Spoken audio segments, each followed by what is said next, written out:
उनसे गुरु बतलाए, उनकी वंदना पूजन करना चाहिए। कलमशपाद बोले, बहुत गुरु तुमने कहे, इनमें कोई गुरु बड़ा कोई गुरु छोटा भी होता है क्या, या सब बराबर होते? यथा योग्य करो।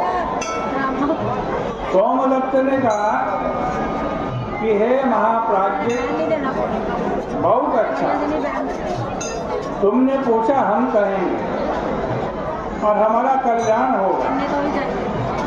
हम भले राक्षस देह में भूख प्यास से व्याकुल है, फिर भी गुरु की महिमा में लगे हुए हैं, इसलिए हमारा कल्याण होगा। ये सब गुरु बराबर ही पूजनीय है, फिर भी शास्त्रों का उत्तम सारांश तुम्हें कहता।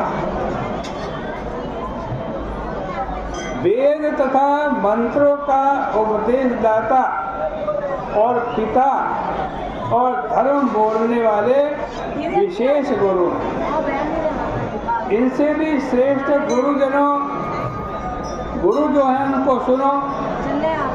सब शास्त्रों को जानने वाले कहते हैं, जो देव पूजा से योग्य कर्म और देव पूजा का फल तथा जो गुप्त मंत्र दे, वो गुरु श्रेष्ठ है।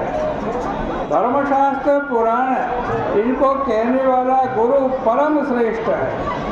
हे राजन, वेद तथा शास्त्रों का विभाग करने वाले वेदव्यास जी महाराज ने पुराणों में सब धर्मशास्त्र कहे। जो कोई रोज इनको सुनता है, उसकी निश्चल बुद्धि होती है, धर्म से पाप नष्ट होते हैं, शुद्ध ज्ञान मिलता है। धर्म, अर्थ, काम, मोक्ष, इनको जो लोग चाहें उन्हें पुराण का श्रवण करना चाहिए। हम तो गौतम मुनि से हमें ज्ञान प्राप्त हुआ। मनोरम गंगा तट में पुराण शास्त्रों के कथन में गौतम से कहे गए सब धर्म हमने सुने। एक बार की बात, हम भगवान शंकर की पूजा कर रहे थे, उसी समय गौतम ऋषि आ गए।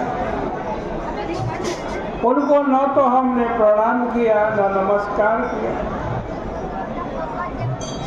तो शांत आत्मा गौतम जी महाराज हमारे कर्म को देखकर बहुत आनंदित हुए और तो कहा, कोई बात नहीं, हमें प्रणाम नहीं करना तो कोई बात नहीं, लेकिन हमारे बताए गए मार्ग पर तो ये चल रहा।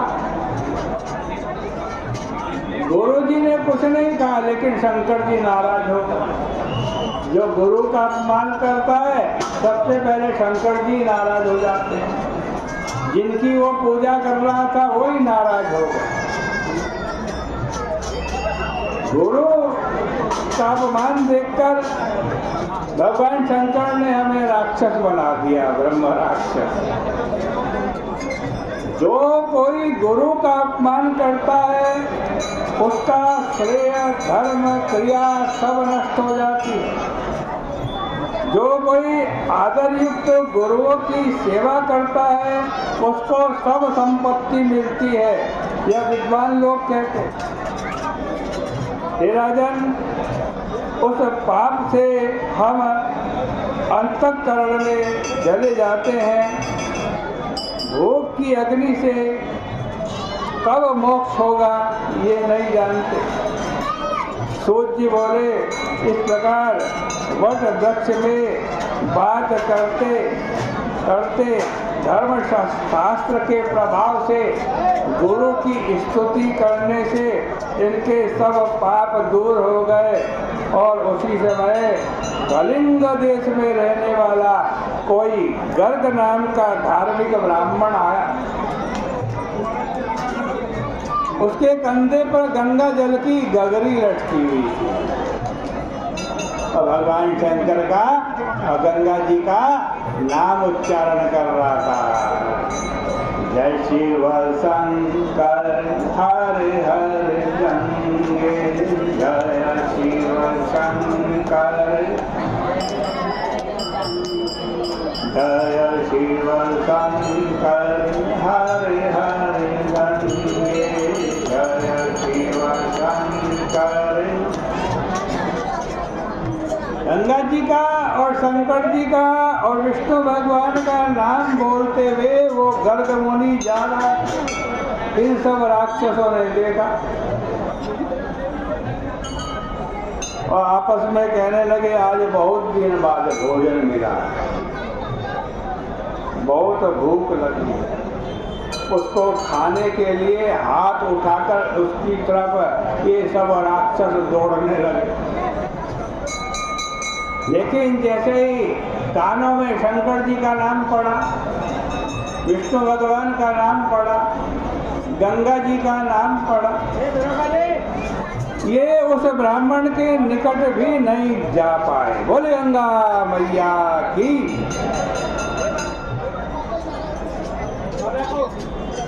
दूर भी खड़े रहे और दूर से कहने लगे, हे कल्याण रूप महात्मा, तुम्हें नमस्कार है।